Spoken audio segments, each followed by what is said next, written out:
Thank you, Thom, for being here today. Can you tell everyone your full name and how do you help clients?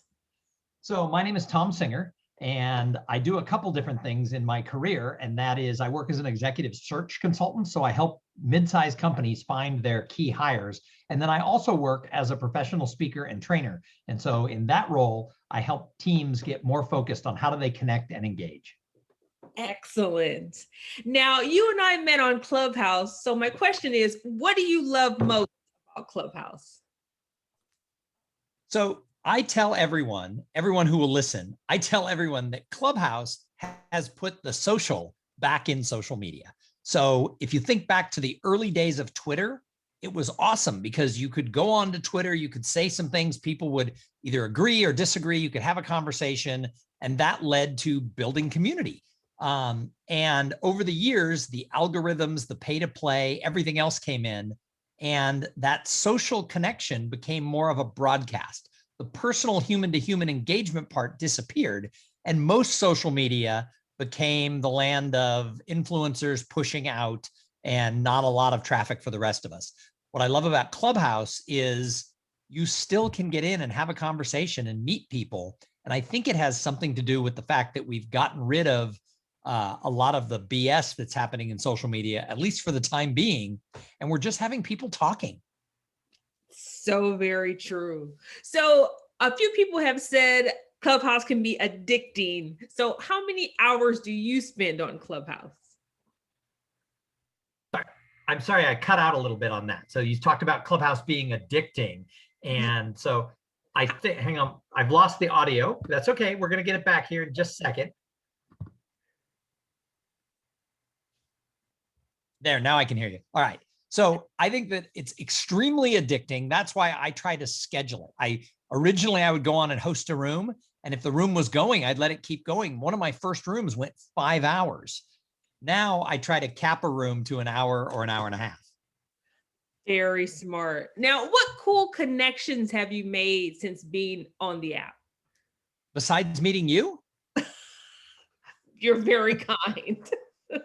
So, everybody asks, have you monetized Clubhouse? Have you monetized Clubhouse? Well, I haven't, but I have made a ton. And by a ton, I mean over a dozen connections with people who I'm regularly in contact with.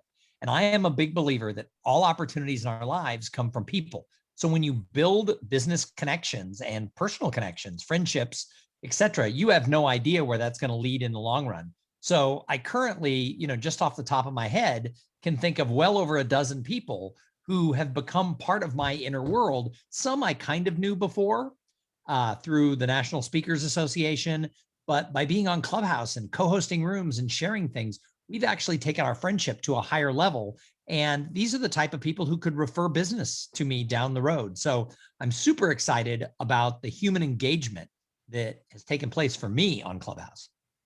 Excellent. We were in a room together and you were talking about an idea for podcasters, creating podcasts for organizations. Can you talk a little bit about how you do that? Sure. So one of the things I do under the arm of being a professional speaker is I'm also a professional podcaster. And people sometimes look at me like, whatever do you mean by that? Well, the difference between being a public speaker and a professional speaker is, are you getting a check? A lot of people go and speak at places, but they're not being paid to do it. A professional speaker gets paid to do it.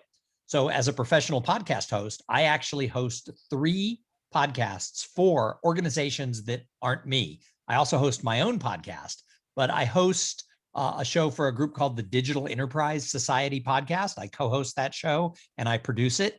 I host a show that just launched the other day for a company called Sales Success Media. It's about sales technology. And it's called, a very clever name, the Sales Tech Podcast. And then in January, I helped launch and I produce the National Speakers Association show, which is called Speakernomics.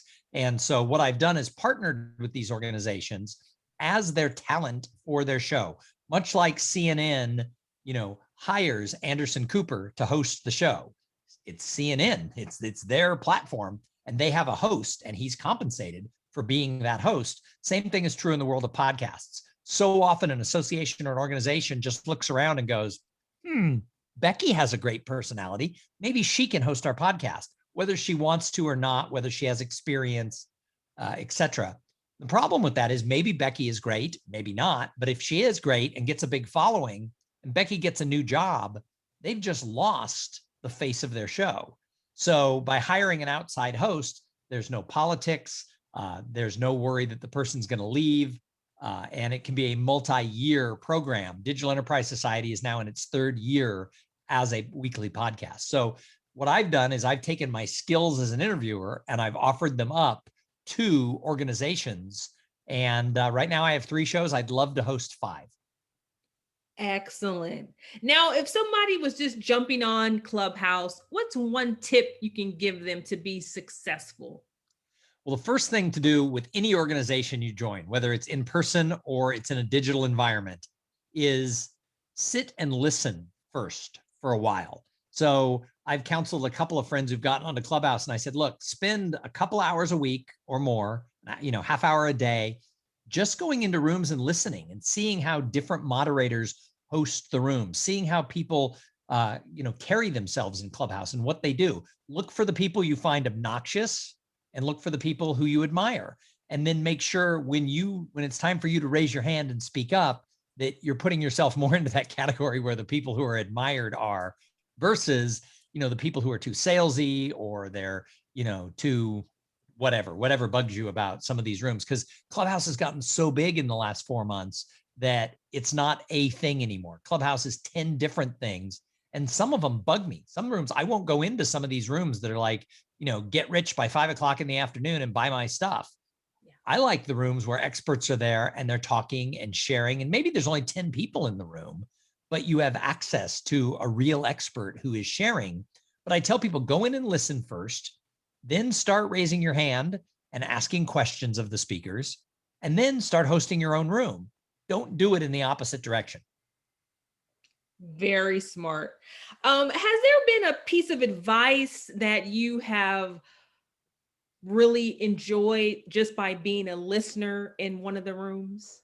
Oh my God, I don't even know that I could think of one thing. There have been so many. For me, how do I say this correctly? I mean, we live in a world where you got to watch your words a little bit.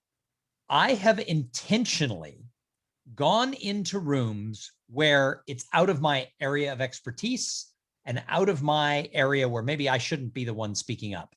So I've gone into a lot of rooms on topics that I don't know anything about, or that maybe I should know more about.